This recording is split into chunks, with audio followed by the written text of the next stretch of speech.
Hello, नमस्कार. कसे आहात? स्वागत आहे तुमचं शोभास रेसिपीमध्ये. आपण आज छानपैकी अशी रेसिपी तयार करणार आहे. तुम्ही बघितल्यावर रेसिपीचं तर तुम्हाला कळालंच असेल आपण कोणती बनवणार आहे. माझे कालचे 4-5 चपात्या शिल्लक राहिल्या होत्या. त्याचे छानपैकी पाणी शिंपडून थोडंसं मी तुकडे बारीक करून घेतलेले आहे. त्याच्यासाठी लागणारं साहित्य मी फक्त 1 कांदा, 1 टोमॅटो, 4 मिरच्या, थोडंसं मटार आणि कोथिंबीर अशा पद्धतीने घेतलेलं आहे. आपण आता तेलामध्ये आणि थोडेसे शेंगदाणे पण घेतलेले आहेत. आता तेलामध्ये छानपैकी शेंगदाणे फ्राय करून घेतलेले आहेत. कांदा टाकलेला आहे. छानपैकी हलवून मस्तपैकी खरपूस असं भाजून घेतलेलं आहे.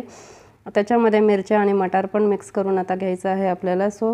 छानपैकी असं मटार आणि मिरच्या छानपैकी आपण मिक्स करून घेतल्यानंतर टोमॅटोही टाकलेला आहे. अशा पद्धतीने छानपैकी तेलामध्ये मिक्स करून अगदी छानपैकी खरपूस असं भाजून घ्यायचं आहे. थोडीशी कोथिंबीर पण मी वरून टाकलेली आहे. अशा पद्धतीनं तेलामध्ये मिक्स करून घेतल्यानंतर आपण गावभराचे मसाले म्हणजे तुम्हाला माहीतच आहे, धना पावडर, थोडंसं जिरा पावडर, थोडीशी चवीनुसार मीठ टाकलेलं आहे, हळद थोडीशी टाकलेली आहे.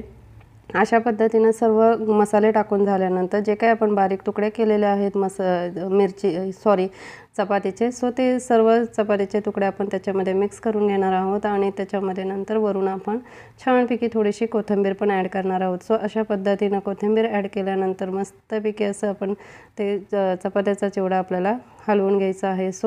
अशा पद्धतीनं मस्तपैकी खालवर छानपैकी खरपूस असं भाजून घेतल्यानंतर त्याच्यामध्ये थोडंसं एक पुढे मी मॅजिक मसाला पण ॲड केलेला आहे आणि अजून थोडीशी कोथिंबीर टाकलेली आहे. अशा पद्धतीनं मस्तपैकी आपला छान असा खरपूस चपातीचा चिवडा तयार झालेला आहे. तुम्हीही ही रेसिपी करून बघा. अगदी साधी, सिंपल आणि मस्तपैकी खूप चपात्या शिल्लक राहिल्या असेल तर टाकून न देता अशा पद्धतीने आपण छानपैकी चिवडा तयार करू शकतो.